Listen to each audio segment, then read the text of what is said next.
The rain hammered against the tall, iron gates of the Castellano estate the night Marisol Prieto walked through them for the very first time, clutching a single worn suitcase and a folder of fake references that trembled in her cold hands, because she had no idea that the man waiting inside that mansion was feared by an entire city, and she had even less idea that within a few short months he would fall hopelessly, desperately in love with her.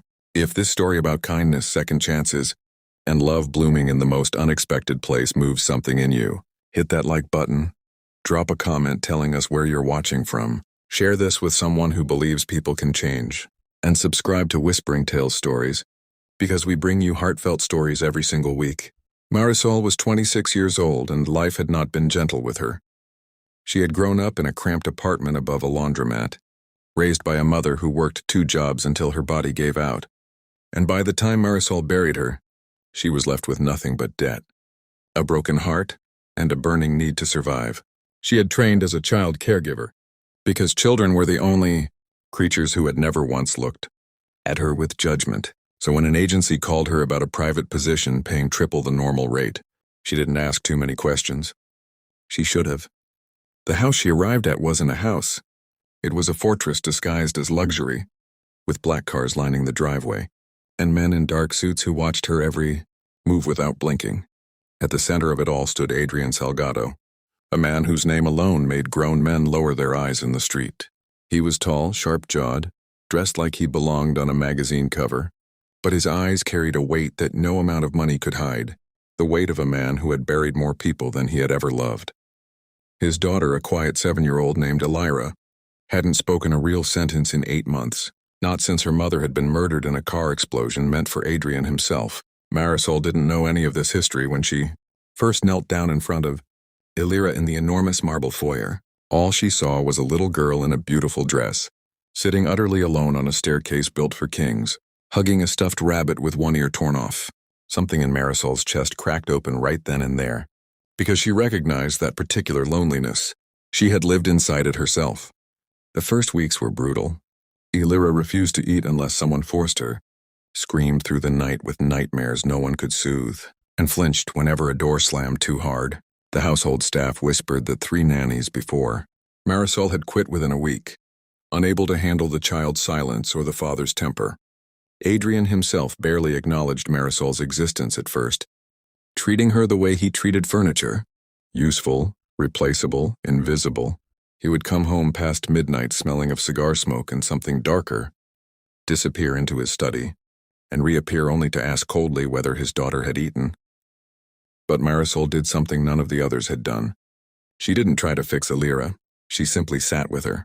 She would bring her tea she never touched, read stories she never asked for, and hum lullabies under her breath while doing the little girl's hair, never once demanding a response.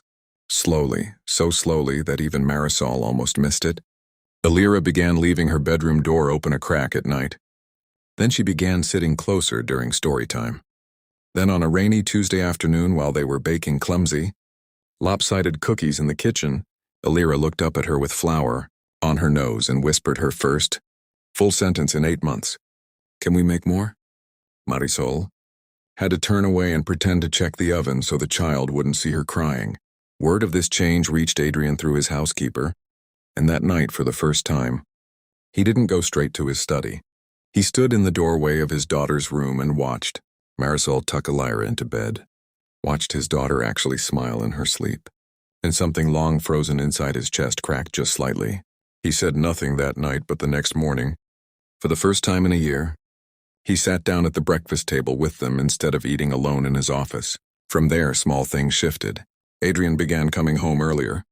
He started asking Marisol questions not about the household, but about her, where she grew up, what she dreamed of before life got hard, why she chose this work despite the danger everyone else fled from. Marisol found herself answering honestly, something she rarely allowed herself with anyone, let alone a man whose reputation made her skin prickle with fear the first week she arrived. But fear had slowly transformed into something else, a strange aching tenderness she didn't want to name. She saw sides of him no one else was permitted to see.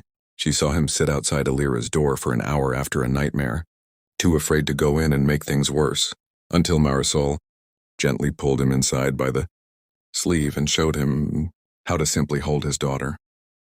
Without saying a word, she saw him break down once, alone in the garden at 3 a.m., believing no one was watching. Grieving a wife he blamed himself for losing. Marisol didn't approach him that night. She only left a blanket on the bench beside him and walked away, understanding that some grief needs witness, not intrusion. But love in a house built on blood is never simple.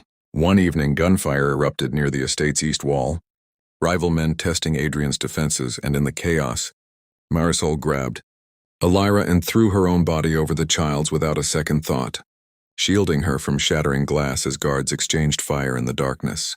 When the smoke cleared and Adrian found them both trembling but unharmed, in the hallway closet, he did something he hadn't done in over a year. He wrapped his arms around another human being and held on like he might fall apart if he let go.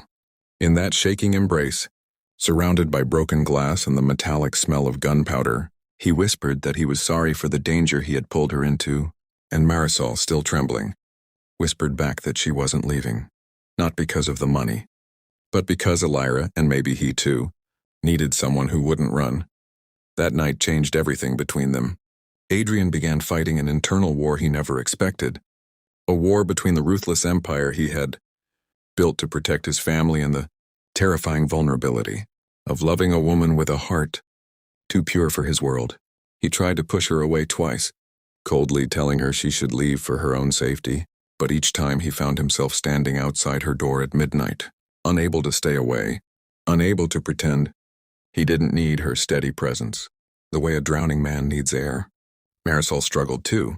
Her own heart warned her that loving a man like Adrian meant loving danger itself, meant accepting a life where safety was never guaranteed.